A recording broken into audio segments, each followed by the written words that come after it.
નમો હરિઘંટાણં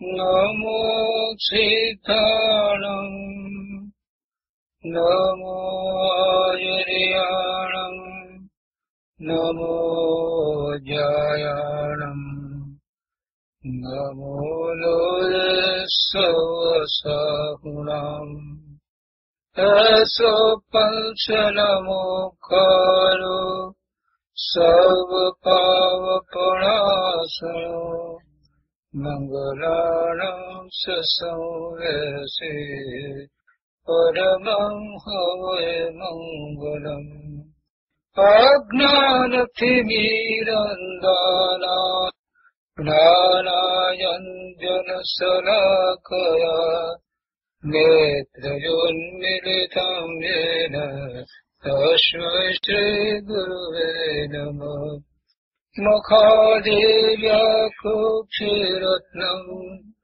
शब्दजितवर्यात्मजं राजचन्द्रहं वन्दे तत्त्वलोचनदायकं प्रभु तत्त्वलोचनदायकम्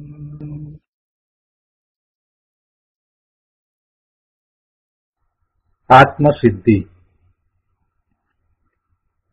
કૃપાળુદેવ શ્રીમદ રાજચંદ્રજી રચિત આત્મસિદ્ધિ તથા આત્મસિદ્ધિ ઉપર પૂજ્ય ગુરુદેવ કાનજી સ્વામીના પ્રવચનો, એનો સ્વાધ્યાય ચાલે છે.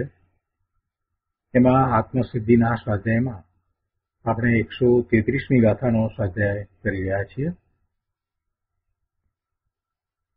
મૂળ ગાથામાં એમ કહ્યું કે ગચ્છમતની જે કલ્પના તે નહીં સદવ્યવહાર.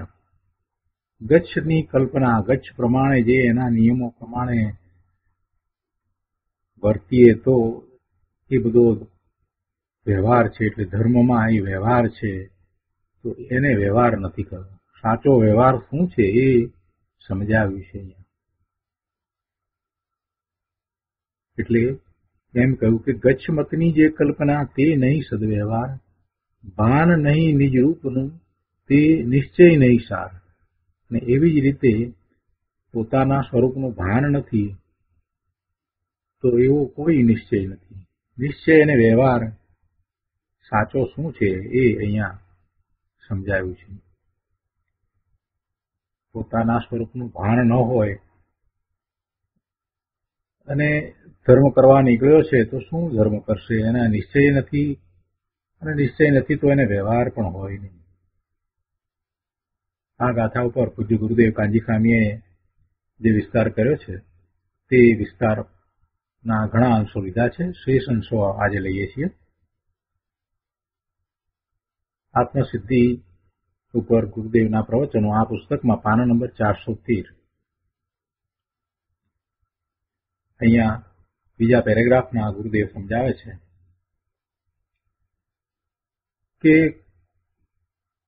કોઈ શાસ્ત્રના શબ્દો ગોખી રાખે, શાસ્ત્રમાં જે વાત આવી હોય એ શબ્દોને માત્ર બોલે, ગોખી રાખ્યા હોય એટલે બોલ્યા કરે કે આત્મા આવો છે વગેરે મનમાં ધારી રાખે અને માને કે હું જ્ઞાની છું, પણ તેથી કાંઈ પરમાર્થે જ્ઞાનીપણું આવતું નથી.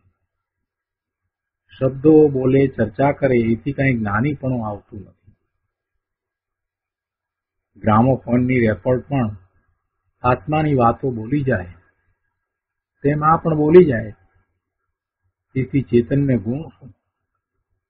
સરસ વાત ગુરુદેવે કહી છે, હૃદયને સ્પર્શી જાય એવી વાત કહી છે કે તમે રેકોર્ડ વગાડો તો રેકોર્ડ પણ આત્માની વાત તો બોલી જાય. એવી રીતે તમે આત્માની વાતને માત્ર બોલી જાઓ તો એથી પોતાને ફાયદો શું? તે ભગવાન આત્મા ચેતન, એવા ચેતનને ગુણ શું? ચેતન પદાર્થ આત્મા પરથી 3 કાળ નિરાળો છે. જળના રજકણો સદાય જળમાં છે, એ જળના રજકણો આત્મામાં નથી. આત્મા જળથી અને જગતથી સદાય નિરાળો છે. એ અભિપ્રાય સાચા પુરુષાર્થ સહિત લાવો. વાત કરવાથી કાંઈ ફાયદો થવાનો નથી. માત્ર વાત કરવાથી ફાયદો નહીં થાય, પણ આ અભિપ્રાયને પુરુષાર્થ સહિત અંદરમાં લાવ, એવી જ તારી શ્રદ્ધા વિશ્વાસ થઈ જવા જોઈએ. હું કહેતા મનુષ્યપણું, પુરુષપણું કે સ્ત્રીપણું કે વાણિયાપણું એમાંનું કાંઈ આવે નહીં, અને હું કહેતા પોતે જ્ઞાન સ્વરૂપ છે એવો જ સૌથી પહેલો જો વિકલ્પ આવતો હોય તો સમજવું કે પોતે હવે કાંઈક સમજ્યો છે. હું કહેતા પોતે જ્ઞાન સ્વરૂપ ભગવાન આત્મા છે એવો જ એને અંતરમાં વિચાર આવવો જોઈએ. દરેક હુંની સાથે પોતે ભગવાન આત્મા જ્ઞાન સ્વરૂપ છે એવો જ વિચાર હોય, બીજો કોઈ વિચાર હોય નહીં. મારું કહેતા મારું સ્વરૂપ ત્રિકાળ શુદ્ધ સ્વરૂપ છે એની જ વાત આવે, એની જ કલ્પના થાય, એ સિવાય બીજું કાંઈ પોતાનું એને વિકલ્પમાં પણ ના આવે. આવી દ્રઢતા થવી જોઈએ. જગતથી સદાય હું નિરાળો છું, જુદો છું, એ અભિપ્રાય અંદરમાં બેસી જવો જોઈએ, એ વાત અંદરમાં કોતરાઈ જવી જોઈએ. આ જ પોતાની ઓળખાણ છે. અને એવી ઓળખાણ ન હોય અને નિશ્ચય માત્ર પોકારે તો એવો એ માત્ર શબ્દોમાં નિશ્ચય સારભૂત નથી. નિશ્ચય તો આત્માને વિષય કરવાનો છે. કૃપાળુદેવે એક વખત એમ કહ્યું છે, એક જગ્યાએ લખ્યું છે કે દ્રવ્યાનુયોગ તો એને પ્રાપ્ત કરવાનો છે. જો આપણે તો એમ કહેતા હતા કે શાસ્ત્રો એ 4 અનુયોગના શાસ્ત્રો હોય, દ્રવ્યાનુયોગ, પ્રથમાનુયોગ, કરણાનુયોગ, ચરણાનુયોગ. એ તો શાસ્ત્રોના આપણે વર્ગીકરણ કરતા હતા અને એમાં દ્રવ્યાનુયોગના શાસ્ત્રો એમ કહેતા હતા. જ્યારે કૃપાળુદેવે તો એમ કહ્યું કે ભાઈ દ્રવ્યાનુયોગ તો આત્મસાત કરવાનો છે. એનો અર્થ શું? એનો અર્થ એ થયો કે પોતે ત્રિકાળ ભગવાન આત્મા તે જ દ્રવ્ય અને એનો યોગ પોતાને, એટલે પોતે તે રૂપે થઈ જાય. પોતાનું ત્રિકાળ શુદ્ધ દ્રવ્ય છે એવા ભાવે પોતે પરિણમી જાય, એવો દ્રવ્યાનો યોગ એને પ્રાપ્ત કરવાનો, એને કેળવવાનો, એમ કૃપાળુદેવનું કહેવું છે. અહીંયા પણ ગુરુદેવે એ વાત કરી છે કે એવો સાચો અભિપ્રાય લાવી, પુરુષાર્થ સહિત એવો સાચો અભિપ્રાય લાવી અને અંતરમાં એવી ઉગ્રતા આવવી જોઈએ. અંતરમાં એવા પોતાના સ્વરૂપને પ્રાપ્ત કરવાનો અંદરમાંથી ઉમળકો આવવો જોઈએ. તો જ સાચો પુરુષાર્થ થશે, તો સમ્યક લો અને પછી આગળ વધતા કેવળ જ્ઞાન થશે. પણ વાતો કરવાથી કાંઈ વળવાનું નથી. જેણે અનંતકાળના ભવનો ભય જાણ્યો છે તેને તો અંતરમાં ગાઢ રૂચિથી એકલો ચેતન ઘોળાયા કરે.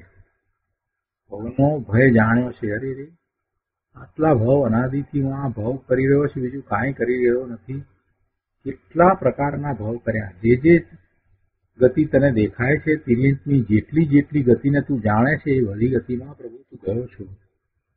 ગુરુદેવનું એમ કહેવું છે, કોઈ ક્ષેત્ર તે બાકી રાખ્યું નથી, કોઈ શરીર તે બાકી રાખ્યું નથી કે જેમાં તું ગયો ન હો. કોઈ ભાવ તે બાકી રાખ્યો નથી કે તે ભાવ તે કર્યો ન હોય. અને એને કારણે દુઃખી થયો છે. વર્તમાનમાં તને આટલી બધી અનુકૂળતાઓ મળી છે તો એ પુણ્યનો ઉદય વર્તે છે. તો આવી અનુકૂળતાના કાળે તું હવે એ અનુકૂળતામાં ક્યાં રોકાઈ રહ્યો? તારા સ્વરૂપને ઓળખીને સ્વરૂપમાં જાને. ગુરુદેવનું એમ કહેવું છે કે અનંતકાળના ભવનો ભય જેને લાગ્યો છે, જેને ભવનો થાક લાગ્યો છે, જેને એ ભવના દુઃખ પોતાની નજર સમક્ષ દેખાય છે, એને તો અંતરમાં પોતાના ચેતન ભગવાન આત્માની જ રુચિ થાય છે, બીજી કોઈ રુચિ હોતી નથી. તેને તો અંતરમાં ગાઢ રુચિથી એકલો ચેતન ઘોળાયા કરે છે. માટે વાતો નહીં પરંતુ પુરુષાર્થ લાવ. વાતો કરવાથી કાંઈ વળવાનું નથી. પ્રભુ તું પુરુષાર્થ લાવ. સાચો પુરુષાર્થ અંતરંગ પુરુષાર્થ. વાતો તું કરે, વાતો તું સાંભળે, વાતોને તું યાદ રાખે અને પછી પાછો ભૂલી પણ જાય. 1 કલાકનો સ્વાધ્યાય હોય, 2 કલાકનો સ્વાધ્યાય હોય, ત્યારે તે વાતને તું તેમ યાદ રાખે, એની ચર્ચા કરે. તારું બુદ્ધિનું સામર્થ્ય તું ત્યાં બતાવે, પણ તારું હૃદય ભીનું ન થાય તો એ સ્વાધ્યાય તારો સ્વાધ્યાય પણ નથી. પ્રભુ અંદરથી ચૈતન્યનો માલ કહાળ, અંદરમાં જે પડ્યું છે એને તું કહાળ. આ દ્રવ્યશ્રુતના અભ્યાસ દ્વારા તને હવે ખાતરી થઈ હોય કે તું પોતે ભગવાન આત્મા ત્રિકાળ જ્ઞાન સ્વરૂપ છો, અનંત ગુણનો પિંડ છો, તો એવા અનંત ગુણનો જે માલ છે તેને તું અંદરથી કાઢ અને હું અબંધ છું, શુદ્ધ છું એવી યથાર્થ સાક્ષી લાવ. એવી યથાર્થ સાક્ષી લાવ. આ 4 ગાથામાં ઘણું મનન કરવા જેવું છે. જે ગાથાઓ આવી એમાં ઘણું મનન કરવા જેવી વાત આવી. પ્રભુ પરમાર્થ તત્વ પોતાથી સમજાય તેવું છે, ન સમજાય એવું નથી. પોતાથી સમજાય તેમ છે, પોતે એવો સમજવાળો છે, પોતે સમજી શકે એવા સામર્થ્ય સહિત છે. નિશ્ચય અને વ્યવહાર તેવું જેમ છે તેમ યથાસ્થાને સમજે તો જ દ્રષ્ટિ સાચી છે. આમાં કંઈ કોઈના ગચમત પક્ષના વિરોધની વાત આવી નથી, પણ સત્માર્ગના હકારની વાત આવી છે. બાહ્યની ક્રિયા તેને યોગ્ય ભૂમિકા પ્રમાણે થયા કરે છે. પોતાને જેવો પુરુષાર્થ ઉપડ્યો છે, દ્રષ્ટિ સ્વરૂપ તરફ છે, તો એ પ્રમાણે બાહ્યની ક્રિયા પોતાની ભૂમિકા પ્રમાણે થયા કરે છે. પણ એ ભૂમિકાને કરનારો, બાહ્યની ક્રિયાને કરનારો આત્મા નહીં. આત્મા તેને કરે નહીં. આગળ કહે છે કે હું આત્મા પૂર્ણ જ્ઞાન આનંદનો ઘન છું તેવો ભાવ ભાષણ સહિત નિસંદેહ નિર્ણય સ્વયં આવે તે જ શ્રદ્ધાની દ્રઢતા છે. પોતાના આત્માની જો શ્રદ્ધા થઈ છે તો કોઈની પણ મદદ વિના પોતાને અંદરમાંથી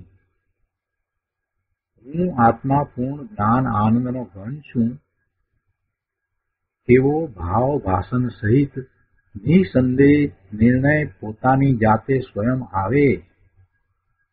અને એવું આવે તો જ સમજવું કે પોતાને પોતાના આત્માની દ્રઢતા થઈ છે,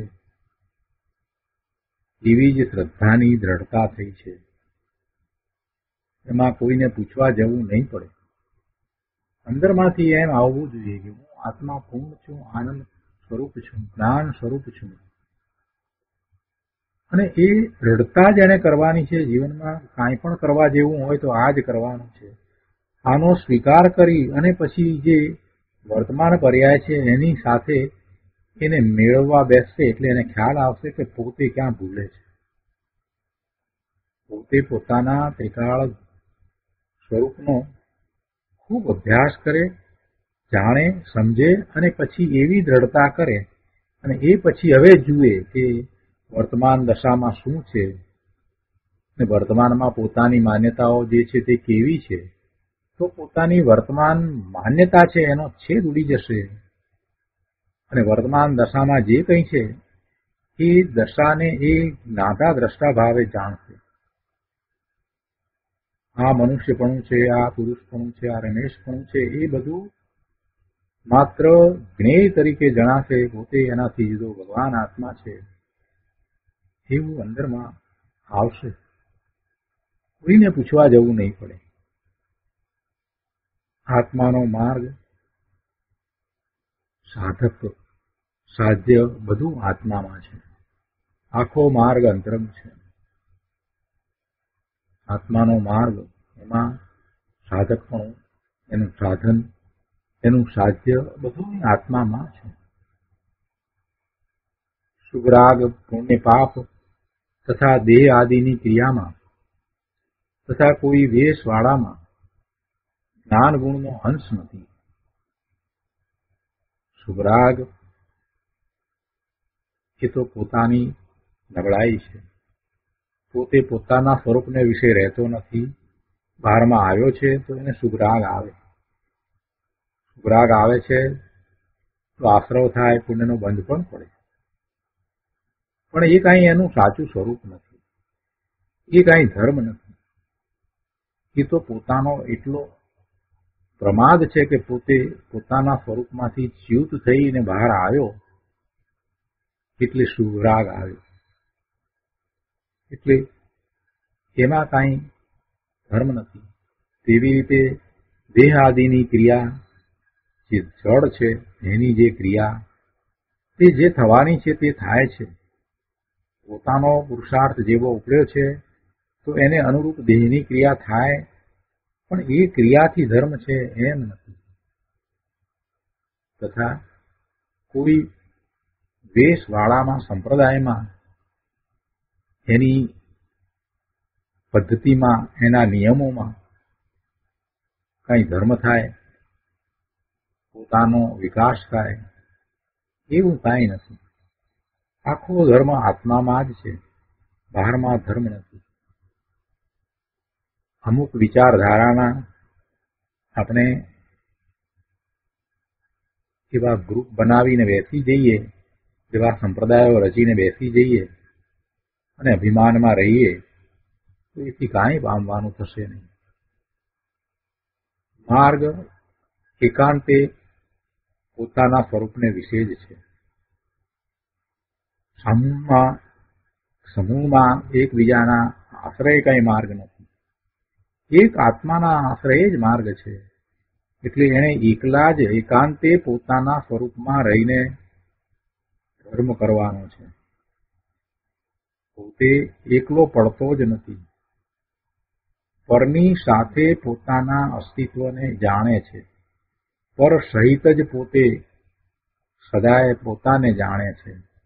બીજું એની આસપાસમાં જે સંયોગી છે એની સાથે જ પોતાના અસ્તિત્વને સ્વીકારે છે. જ્યાં સુધી આવી પરાધીનતા હશે ત્યાં સુધી એ સ્વરૂપમાં નહીં જાય. એ ભયમાં જ જીવશે. જીવનમાં એકલો એ પડ્યો જ નથી. પોતે બીજા બધાથી જુદો છે એનો અર્થ એ છે કે પોતે એકલો જ છે. એકલો છે છતાં પોતે પૂર્ણ છે. એકલો છે છતાં પોતે આનંદમય છે, શાંતિમય છે, સુખમય છે. અને એ બધું પણ પૂર્ણપણે અંદરમાં પોતાની પાસે છે. એટલે બીજાની અપેક્ષા નથી. એકલો છે ત્યારે જ ખરેખર વાસ્તવમાં સુખી છે, જ્ઞાની છે. પરની સાથે જોડાઈને રહ્યો છે, પર સાથે પોતે પોતાના અસ્તિત્વને માને છે. એટલે તો પેલું પોતાની અંદર પડેલું જ્ઞાન, આનંદ, સુખમય તત્વ એને હાથ આવતું નથી. આ સંપ્રદાયોના અને વેશવાળાના એ પરાધીન વિકલ્પમાં, એવા પરાધીન વિકલ્પમાં એ પોતે પોતાની જાતમાં કાંઈ કરતો નથી. એટલે અહીંયા એ વાત કરી છે ગુરુદેવે કે કોઈ વેશવાળામાં જ્ઞાન ગુણનો અંશ નથી. જ્ઞાન ગુણ તો પ્રભુ તારામાં જ છે. જ્ઞાન ગુણ તારી અંદરમાં છે.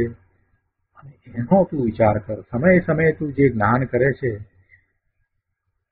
તે પરની સાથે રહીને જ્ઞાન કરે છે. જાણે કે એ પર હોય તો જ તને લાભ થાય એવી તારી મિથ્યા માન્યતા છે.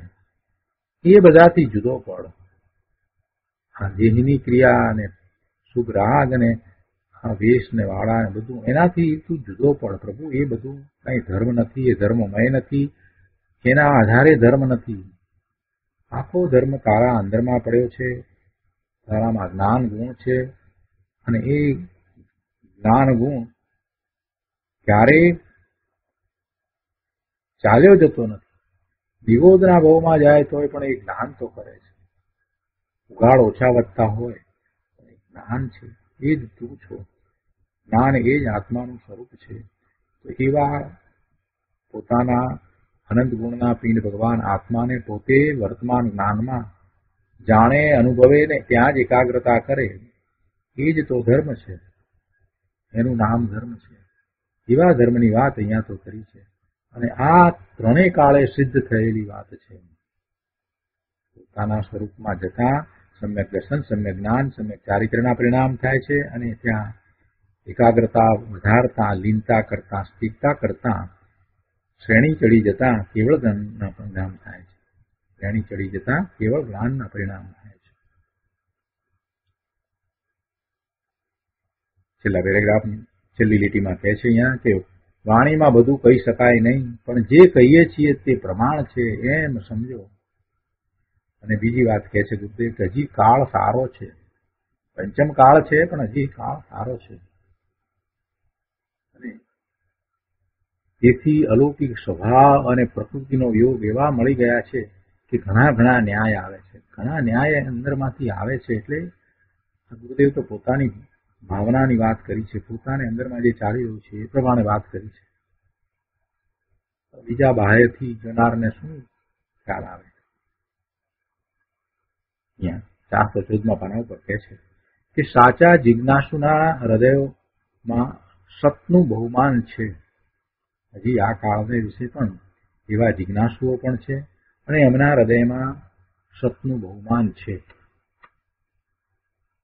કાળ એવો સારો આવ્યો કે સમયસાર અને સાથે રહેલું યોગ બળ, પૂર્વના બળવાન સંસ્કારો અને સાક્ષાત સર્વજ્ઞ ભગવાનની આજ્ઞા સહિત સતપદની પ્રરૂપણા જેમ છે તેમ કહેવાય છે તે નિશંક સમજો.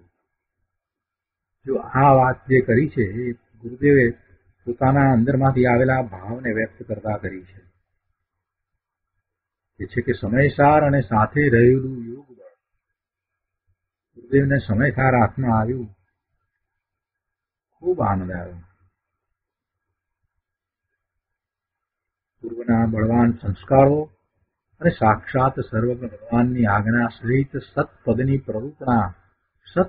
પ્રરૂપણા એમને તો હતી, બીજી કોઈ વાત હતી નહીં. કહે છે કે એ વાત જેમ છે તેમ કહેવાય છે તે નિશંકપણે સમજો. અને કહે છે કે અહીંથી હવે બીજું ફરે તેમ નથી.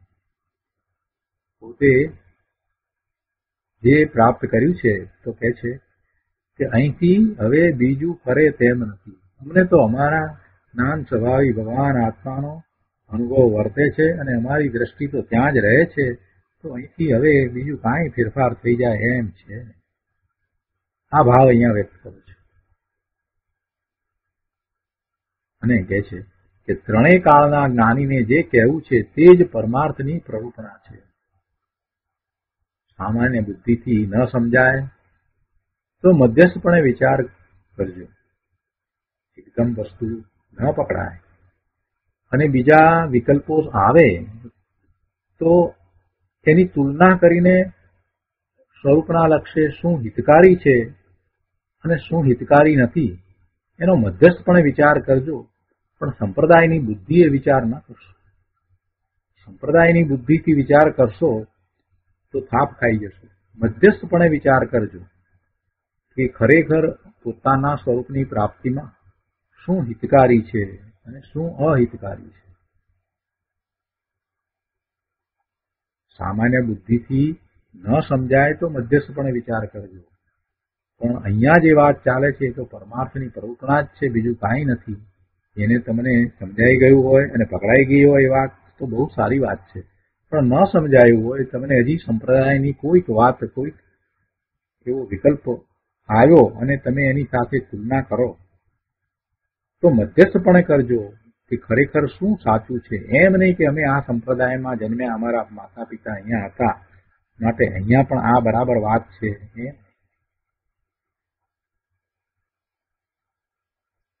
એવી બુદ્ધિ ન રાખશો. જે સત્ય છે તે સત્યને સ્વીકારજો. સંપ્રદાયની બુદ્ધિ એના વિચારશો પણ મધ્યસ્થપણે એટલે પોતાના આત્માને જે હિતકારી છે એમ દ્રષ્ટિમાં રાખીને વિચાર કરજો. ના ન પાડશો સાક્ષી જોઈએ તો તે આત્મામાં છે. બહુ સરસ વાત છે. સાક્ષી જોઈએ તો તે આત્મામાં છે એટલે કે બીજું બધું બાજુ પર મૂકીને તું તારા આત્માને પૂછશે કે આ ખરેખર સત્ય શું છે. જો ગમે તેવો ખરાબ વ્યક્તિ, ગુનાહિત માનસ વાળો વ્યક્તિ હોય ને, એને પણ એનું અંતર તો ડંખરે છે. આત્માને પૂછે તો એને થાય છે કે આ પોતે ખોટું કાર્ય કર્યું છે. ભલે એ એવા કાર્યો કરે, કોકનો દોરવાઈને કે કોઈ પણ રીતે એ કાર્ય કરતો હોય, ખરાબ ગુણ કરતો હોય, પણ એના અંતરમાં તો ડંખે છે કે પોતે આ કરી રહ્યો છે તે બરાબર નથી કરી રહ્યો. તો પ્રભુ આપણા જેવા કે જે ધર્મના માર્ગમાં ચાલવા માટે નીકળ્યા છે, મોક્ષ માર્ગમાં પ્રવર્તવા નીકળ્યા છે, જેમને પોતાના સ્વરૂપની પ્રાપ્તિ કરવી છે, એમને પણ અસત્ય અને સત્યની વાતમાં અસત્યનો પક્ષ લીધો હોય તો અંતરમાં ડંખે તો ખરું જ કે આ ખોટો પક્ષ લેવાયો. એટલે ગુરુદેવ અહીંયા કહે છે કે જો સાક્ષી જોઈએ તો તે આત્મામાં છે. તું તારા આત્માને પૂછશે. બીજી રીતે કહીએ આનો અર્થ તો તારા આત્મામાં જતા જ તને જે કંઈ ધર્મની પરુપણા, પરમાર્થ માર્ગની પરુપણા અહીં કરવામાં આવી છે એ તને સમ્યક થઈ જશે. એ તને સમ્યક થશે. અનંત શક્તિ દરેક સમયે સંપૂર્ણ ભરી પડી છે. શ્રી અમૃતચંદ્રાચાર્ય કહે છે કે ચૈતન્ય ભગવાન આત્મા જ તારી રક્ષા કરશે. જો રક્ષા કેવા પ્રકારની? આત્માને કોઈ મારી શકતું નથી, અણી શકતું નથી, બાળી શકતું નથી, કાપી શકતું નથી, નુકસાન પહોંચાડી શકતું નથી. એટલે આત્માને એનો તો કોઈ ડર છે નહીં. તો પછી રક્ષા કઈ રીતે? તો એ જ કે પોતે વિભાવ ભાવમાં ચાલ્યો ન જાય અને પોતાના સ્વભાવ ભાવે જ રહે અને પૂર્ણ આનંદ, સુખ, શાંતિ, જ્ઞાનની પ્રાપ્તિ પર્યાયમાં કરે, એની વાત છે. એટલે ચૈતન્ય ભગવાન આત્મા જ તારી રક્ષા કરશે. માટે તેને દેખ, એ વિના બીજું કોઈ સહાયક નથી. અને બીજું કોઈ સહાયક નથી. એ જ સહાયક છે. એના આધારે જ તું છો. તને ઊંધી માન્યતા છે કે તું પરના આધારે છો, પરને કારણે તું ભયરહિત છો, પરને કારણે તું સિક્યોર છો, એવું તું માને છે. પણ એમ નથી. તું તારા સ્વરૂપમાંથી આવતા આનંદ, સુખ, શાંતિનો હકદાર છો. એ તારી મોટી સંપત્તિ પડી છે અને એ જ તારું બળ છે અને એને આધારે જ તું છો. તારામાં રહેલી જીવત્વ શક્તિને કારણે તારું જીવન છે, કોઈ અન્યને કારણે જીવન નથી. ત્રિકાળ રહેલી જીવત્વ શક્તિ, અનંત ગુણોને ધરનારી એવી જીવત્વ શક્તિ, એને કારણે તું અનાદિ અનંત છો, કોઈ બીજાને કારણે નથી. તારું અસ્તિત્વ એને લઈને છે. તારામાં અનંત ગુણો છે એવું તું એક રૂપ અભેદ દ્રવ્ય છો. એને કોની ડર, એને કોની ભીતિ, એને કોનો ભય? એટલે તારી રક્ષા તારી અંદરમાં પડી છે, પણ તું એને જોતો નથી અને નકામાનો ગભરાય છે. અહીંયા કહે છે કે પોતાની તૈયારી જેવી હોય તેવું નિમિત્ત પણ હોય છે. પણ આ બધી વાતો સંપ્રદાયના આગ્રહવાળાને બેસતી નથી. તો તું એવો સંપ્રદાયનો આગ્રહ છોડીને સનાતન જૈન દર્શન જેવું સ્વરૂપ તીર્થંકર ભગવાને, કેવડી ભગવાને કહ્યું છે એવું સમજી આત્મસાત કરી અને ધર્મમાં પ્રવર્તીએ. છેલ્લે કહે છે કે આ ગાથામાં નિશ્ચય વ્યવહારની સંધિ છે. ગચ્છમતની કલ્પના તે કંઈ સદવ્યવહાર નથી. દેહાધ્યાસ વર્તે, વિષય કસાયનો ઘટાડો નહીં, અંતર વૈરાગ્ય નહીં અને નિશ્ચય કથન સાંભળીને સ્વચ્છંદમાં પ્રવર્તે તે નિશ્ચય નથી. એટલે કે એવો નિશ્ચય સારભૂત નથી. પણ અનંત જ્ઞાની સર્વજ્ઞ વિતરાગ ભગવંતોએ કહેલો આત્મધર્મ તે જ ત્રિકાળ જયવંત છે. આ રીતે ગાથા 133મી પૂરી થાય છે. હવે એના પછી અનંત જ્ઞાનીઓએ પ્રરૂપેલો ધર્મ જયવંત છે એવા ભાવની ગાથા 134 કૃપાળુદેવ કહે છે. તો આપણે 134મી ગાથા લઈએ. વચનામૃતમાં 134મી ગાથા. આગળ જ્ઞાની થઈ ગયા વર્તમાનમાં હોય, થાશે કાળ ભવિષ્યમાં માર્ગ ભેદ નહીં કોઈ. આગળ જ્ઞાની થઈ ગયા, પેલા જ્ઞાનીઓ થયા છે, અનંત જ્ઞાની થયા, વર્તમાનમાં હોય, વર્તમાનને વિશેમાં હોય, અને ભવિષ્યમાં પણ થશે. થાશે કાળ ભવિષ્યમાં માર્ગ ભેદ નહીં કોઈ. ભૂતકાળમાં જે જ્ઞાની પુરુષો થઈ ગયા છે, વર્તમાન કાળમાં જે છે અને ભવિષ્યકાળમાં થશે, તેને કોઈને માર્ગનો ભેદ નથી. માર્ગ તો આ જ છે. માર્ગ વિશે કોઈને પક્ષાપક્ષી મતાંતર નથી. અર્થાત પરમાર્થે તે સૌનો એક માર્ગ છે અને તેને પ્રાપ્ત કરવા યોગ્ય વ્યવહાર પણ તે જ પરમાર્થ સાધક રૂપે દેશકાળ આદિને લીધે ભેદ કયો હોય છતાં એક ફળ ઉત્પન્ન કરનાર હોવાથી તેમાં પણ પરમાર્થે ભેદ નથી. તે એવા માર્ગને પ્રાપ્ત કરવા યોગ્ય વ્યવહાર પણ તે જ પરમાર્થ સાધક રૂપે દેશકાળને લીધે ભેદ કયો હોય. દેશકાળ પ્રમાણે કંઈક ભેદ કયો હોય પણ નિશ્ચયમાં ફેર ન હોય. એમાં ઘણા લોકો એનો ઊંધો અર્થ કરે છે કે ભાઈ જો દેશકાળ પ્રમાણે ધર્મ હોય. ના, દેશકાળ પ્રમાણે ધર્મ હોય એમ નહીં. વ્યવહારમાં ફેર પડે, વ્યવહારમાં એવા ફેર કંઈક પડે પણ નિશ્ચયમાં ફેર ના પડે. પોતાના સ્વરૂપના લક્ષ્ય જ ધર્મ થાય એ વાતમાં કાંઈ ફેર પડે નહીં. એમાં કાંઈ ફેર પડે નહીં. દ્રવ્ય સ્વરૂપનો અભ્યાસ શાસ્ત્રોમાંથી થાય તો શાસ્ત્ર પહેલા એવો કાળ હતો ત્યારે એ તાળપત્ર ઉપર હતા અને પછી કાળ આવ્યો ત્યારે પુસ્તક આવ્યા, કાગળના પુસ્તક આવ્યા. હવે આ કાળ બદલાયો તો હવે ઇલેક્ટ્રોનિક ફોર્મની અંદર એ પુસ્તકો આવ્યા. પણ એમાં રહેલી જે વાત, જે વાચક શબ્દો, એનું જે વાચ્ય, એમાં કાંઈ ફેર પડે નહીં. એમાં કાંઈ ફેર પડે નહીં. આત્મા કહેતા બીજી કોઈ વસ્તુ સમજાય નહીં. આ વાતને બરાબર સમજવાની. કેટલાય લોકો માન્યતાઓ બધી કરે છે કે ભાઈ પહેલા આ ધર્મ હતો, હવે આ પ્રમાણે ધર્મ કરવાનો. ના, એમ ન હોય. ધર્મ તો નિશ્ચય છે, તે જ ધર્મ છે. અને નિશ્ચય ધર્મમાં જે રાચી રહ્યો છે તો એને કાળ પ્રમાણે એને જે જે સંયોગો પ્રાપ્ત થયા છે, શરીરના અને આસપાસના જે સંયોગો છે, એ સંયોગોમાં જે ફેરફાર છે તો એની ક્રિયાઓ આપણને જુદી દેખાય છે. બસ આટલો જ ફેર. પણ અંતરંગ ધર્મની વાતમાં કાંઈ ફેર નથી. સ્વરૂપને વિશે એકાગ્રતા કરતા સમ્યક દર્શન, સમ્યક જ્ઞાન, સમ્યક ચારિત્રના પરિણામ થાય એમાં કાંઈ ફેર પડતો નથી. પણ એની સાથે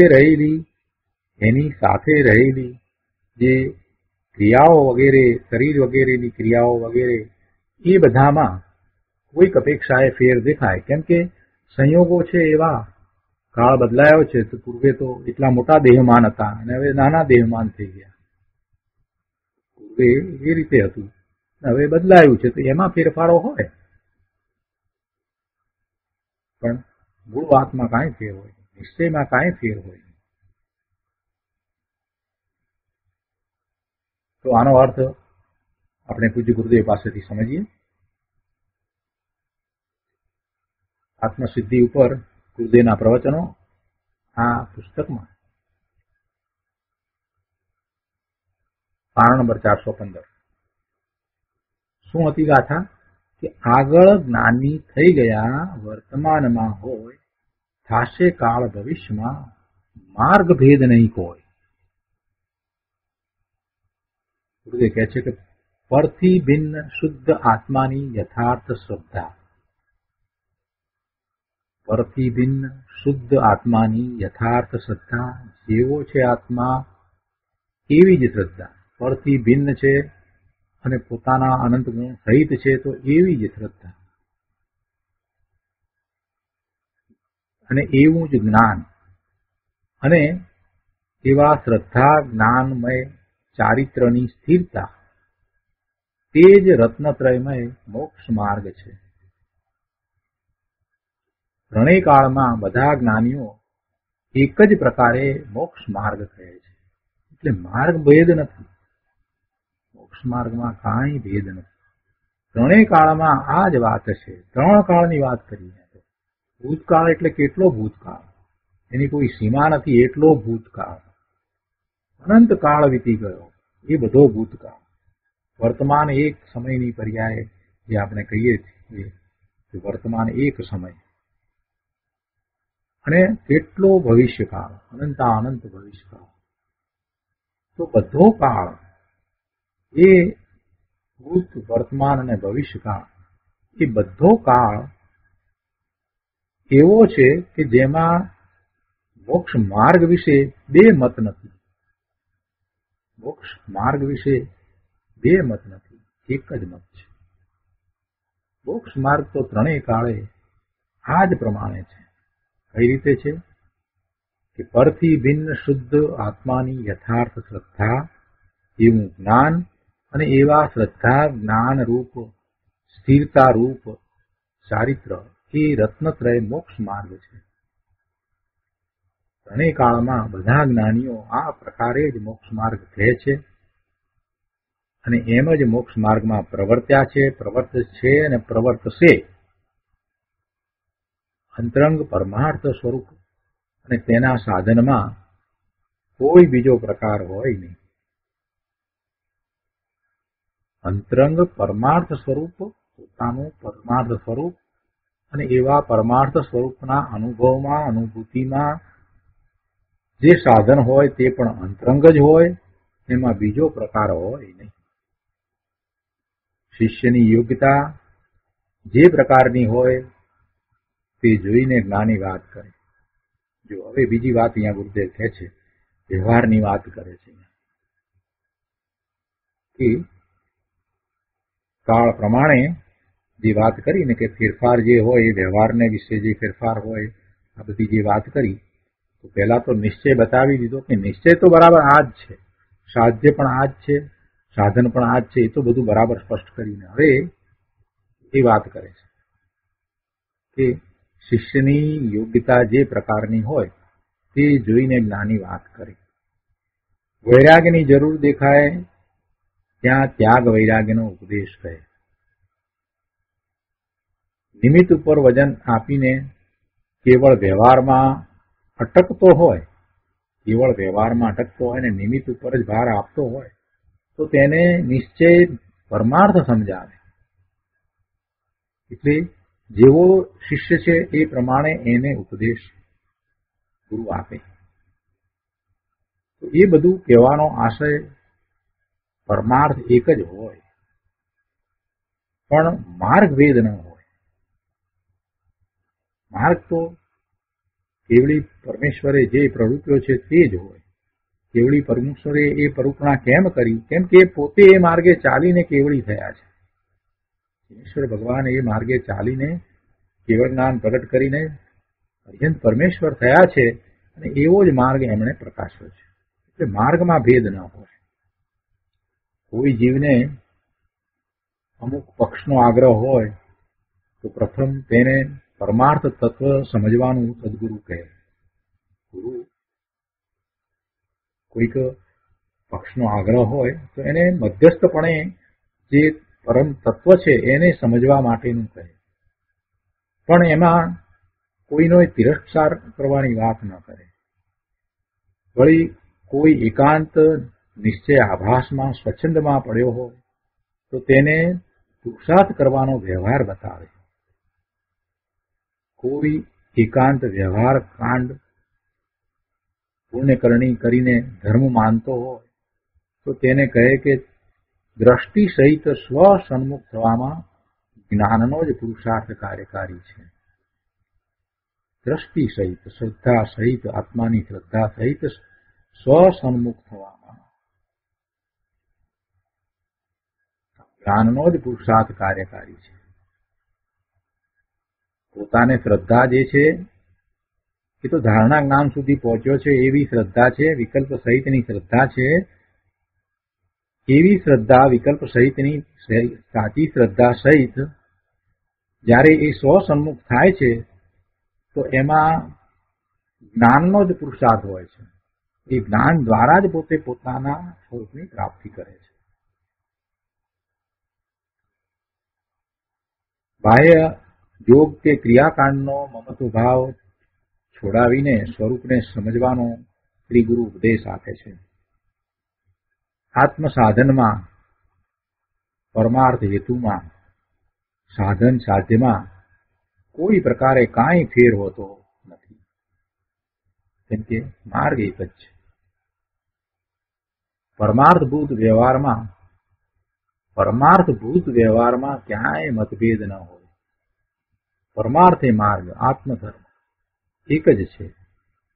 જે પરમાર્થ માર્ગ પામે તેને એક જ જાતનો વ્યવહાર હોય. તેની ભૂમિકાની યોગ્યતા પ્રમાણે વ્યવહાર હોય એવો કુદરતી ક્રમ છે. કોઈ વાર સદગુરુમાં વિનય ભક્તિ ઉપર બહુ વજન હોય અને કહે કે સંત ચરણના આશ્રય વિના આત્માને ગુણ ન થાય, માટે ગુરુની સેવા કરવી, આવું પણ કહે.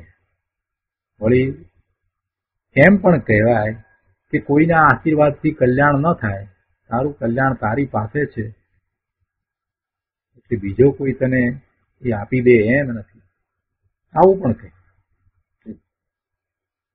બાહ્ય વ્યવહારમાં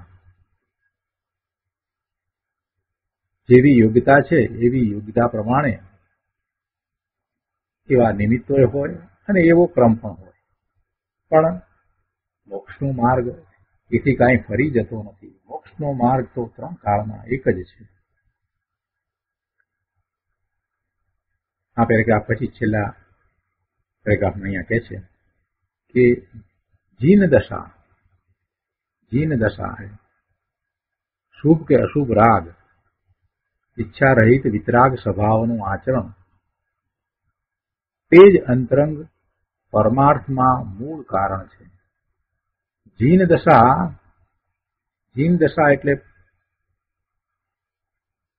દિનેશ્વર ભગવાનની આજ્ઞા આમન્યા સહિત પોતાના આત્માનો અનુભવ કરી અને જે દશા થાય એ જીન દશા છે. એટલે કે સાચો મુક્ષુ પોતે મોક્ષ માર્ગમાં છે તે જીન છે, એની દશા છે તે જીન દશા છે. એ દશાને જ્યારે એ પૂર્ણ કરે છે, પૂર્ણપણે પ્રાપ્ત કરે છે, તો એ અર્હંત પરમેશ્વર થાય છે. કહે છે કે જીન દશા એટલે શું?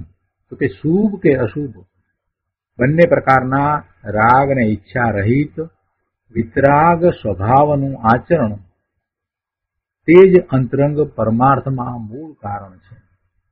જીન દશા આવી જીન દશા, અને તે અંતર અનુષ્ઠાન વડે જ પૂર્ણ પવિત્ર મોક્ષ દશા પ્રગટ થાય છે. અનુષ્ઠાનની વાત પણ લીધી. વર્તમાનમાં જીવો જાત જાતના અનુષ્ઠાન કરે છે, અમુક પ્રકારના તપ કરે છે.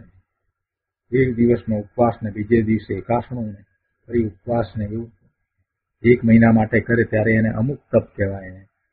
પછી હોળી કરે,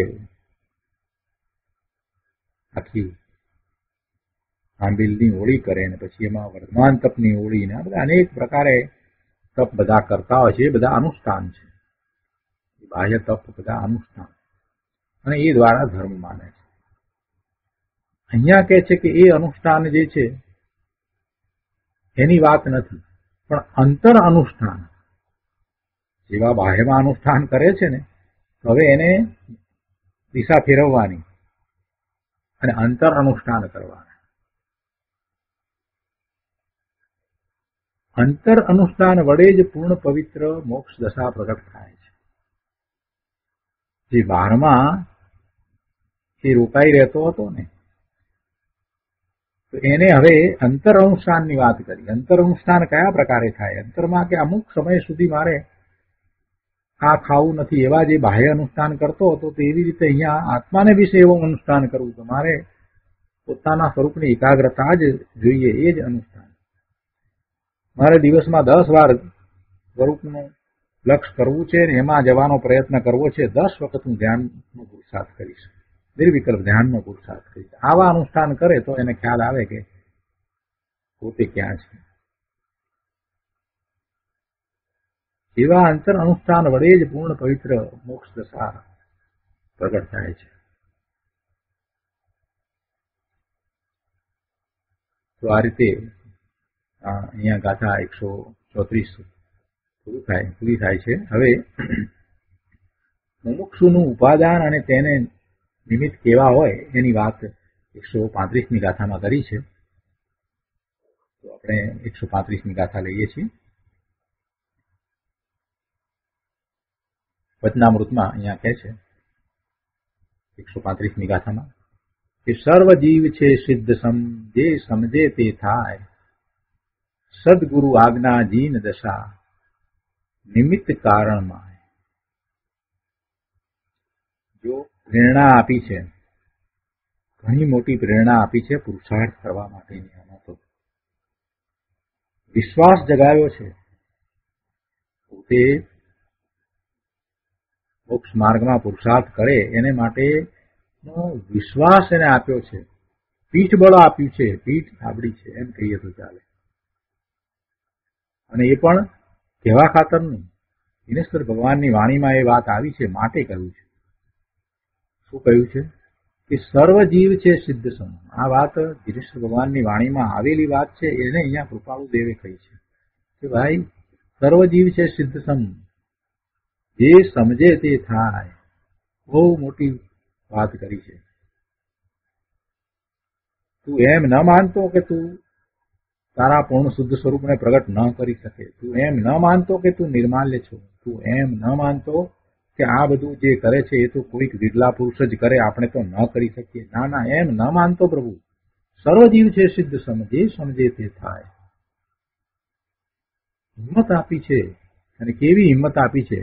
હિંમત આપવા માટે કોઈ ગમે તેવી વાત નથી લીધી. તીર્થંકર ભગવાન, કેવડી ભગવાનની વાણીમાં આવેલી વાત લઈ અને હિંમત આપી છે. ઉઠ, ઉભો થા, તું પ્રમાદ છોડી દે, તું પ્રભુ જેવો જ છો, તારામાં અંદરમાં એવી પ્રભુતા ભરી છે, તું સિદ્ધ સમાન છો. સર્વજીવ છે સિદ્ધ સમ, તું સમજે તો તું પણ એવા તારા સ્વરૂપને પ્રગટ કરી શકે એવો છો.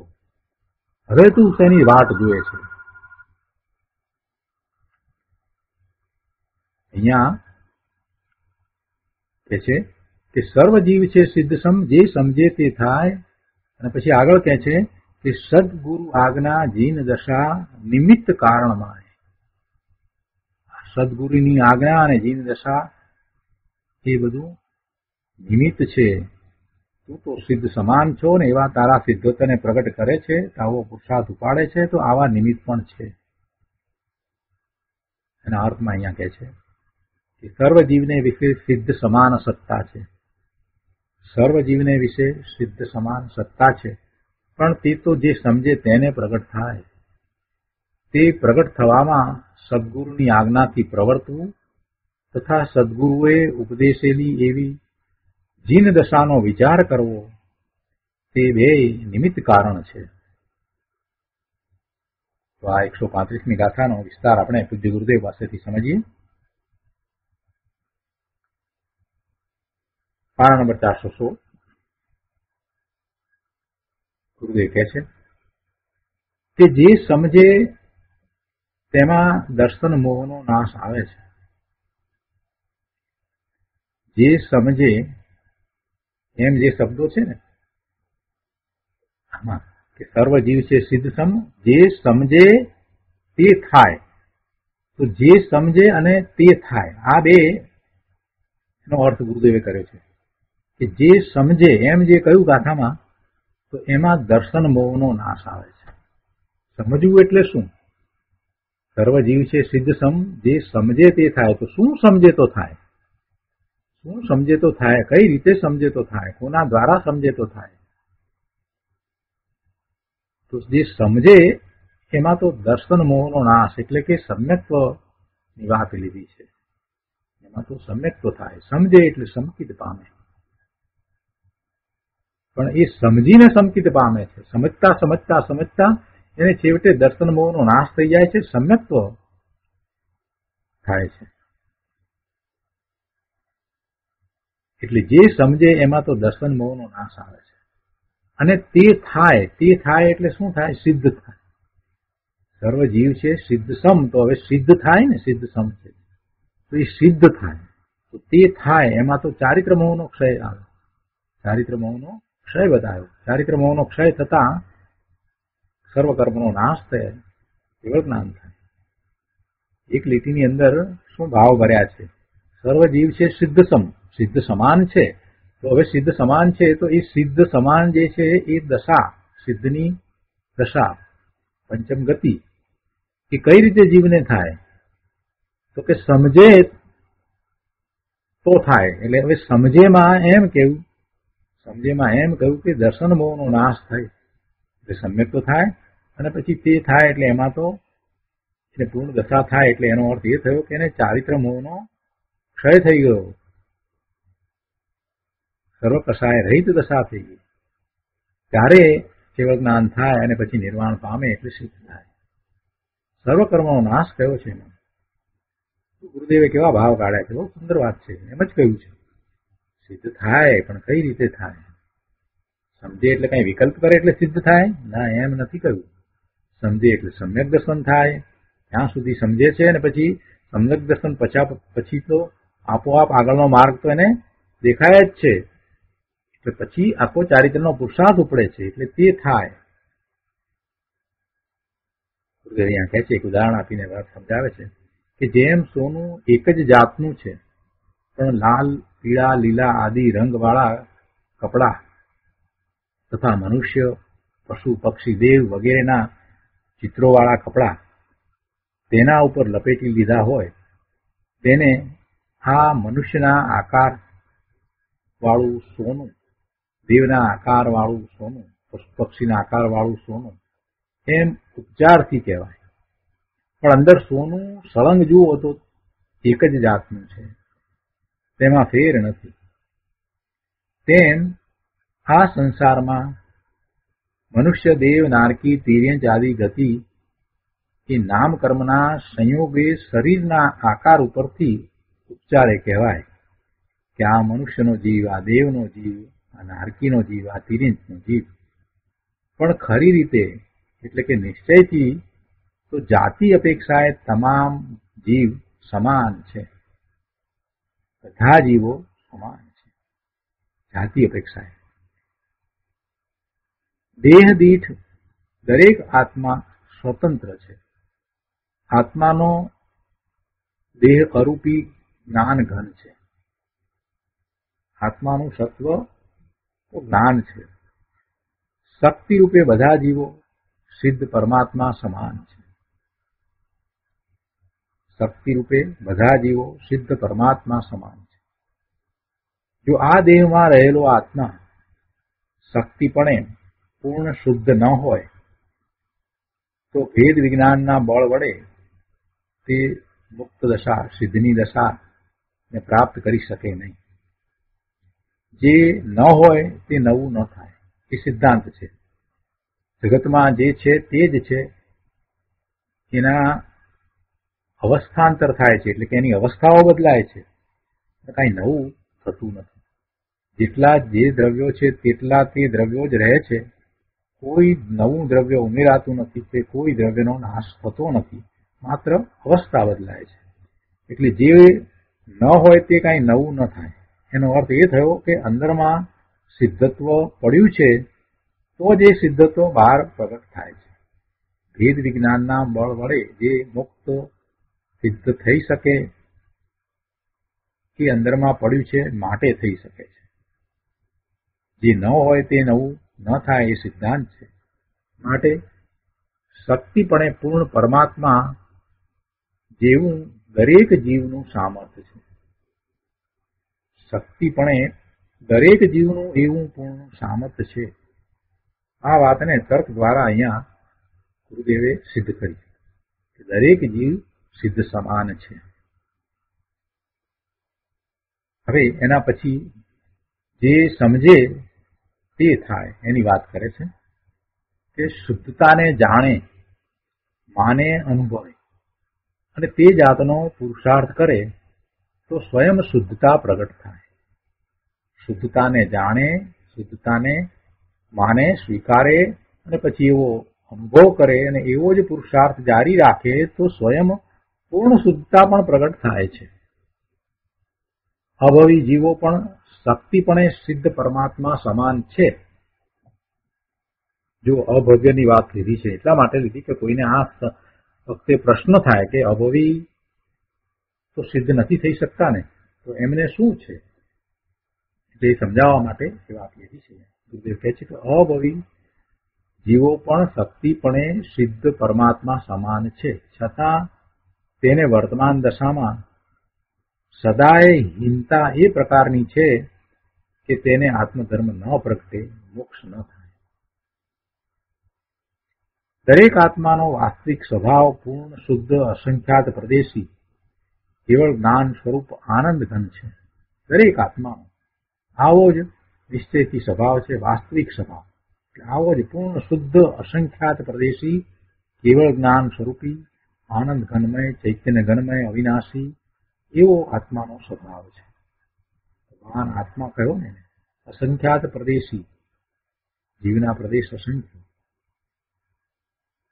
પોતે કેવળ જ્ઞાન સ્વરૂપ આનંદ ઘન, આનંદ આનંદ નાદન કુંડ પૂર્ણ આનંદથી ભરેલો ચૈતન્ય ઘન અવિનાશી આનંદ મૂર્તિ છે તે સદાય છે, કઈ નવું નથી ઉત્પન્ન થતું છે, તે સદાય છે. તે સ્વાધીન પુરુષાર્થથી પ્રગટ થાય છે. અંદરમાં પડ્યું છે તે પોતાના સ્વાધીન પુરુષાર્થથી પ્રગટ થાય છે, એટલે એ છે.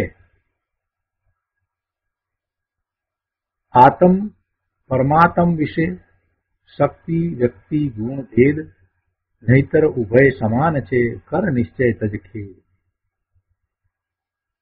આત્મ પરમાત્મ વિશે શક્તિ વ્યક્તિ ગુણ ભેદ નહીતર ઉભય સમાન છે, કર નિશ્ચય તજ ખેદ. સ્વભાવમાં કંઈ ફેર દેખાતો હોય તો રાગ દ્વેષ મોહ અને પુણ્ય પાપ રૂપ સંસાર દશાના કારણે છે. બાકી ખરેખર સ્વભાવમાં આત્મામાં તો કાંઈ નિશ્ચયથી તો ફેર નથી. બધાના આત્મા સરખા, બધાનો ત્રિકાળ જ્ઞાન સ્વભાવ જ છે, આનંદ સ્વભાવ જ છે, સુખનો જ સ્વભાવ છે, એ કંઈ જુદો નથી. પણ છતાંય એમાં જો ફેર દેખાતો હોય તો એ ક્ષણિક છે અને એ મૂળ સ્વરૂપમાં નથી, પણ એ પર્યાયમાં છે. અને એનું કારણ પોતે પોતાના સ્વભાવમાં રહેતો નથી અને બહારમાં ફરે છે, તો એ બહારનો જે ફેર છે એ દેખાય છે. રાગ દ્વેષ મોહ પુણ્ય પાપ રૂપ સંસાર દશા, એ દશાના કારણે એ બધું જુદું દેખાય છે. પણ દરેક જીવ શક્તિ અપેક્ષાએ તો પૂર્ણ છે, શક્તિ અપેક્ષાએ તો કોઈમાં કાંઈ ફેર નથી. આત્મા દ્રવ્ય સ્વભાવે શક્તિએ લક્ષણે સમાન છે, સંખ્યાએ જુદા છે અને સ્વતંત્ર છે. અભવી જીવનું દ્રષ્ટાંત હવે આપણે આવતી વખતે લઈશું. એની વાત આવતા સ્વાધ્યાયમાં લઈશું. આજનો સ્વાધ્યાય અહીંયા સુધી રાખીએ છીએ. આ ગાથાનો વધુ વિસ્તાર આવતા વખતે લઈશું. હવે સુખધામ બોલીએ. સુખધામ અનંત સુસંત ચરી દિન રાત રહે તદ ધ્યાન મહી પ્રકાંતિ અનંત સુધામય જે પ્રણમુ પદ તે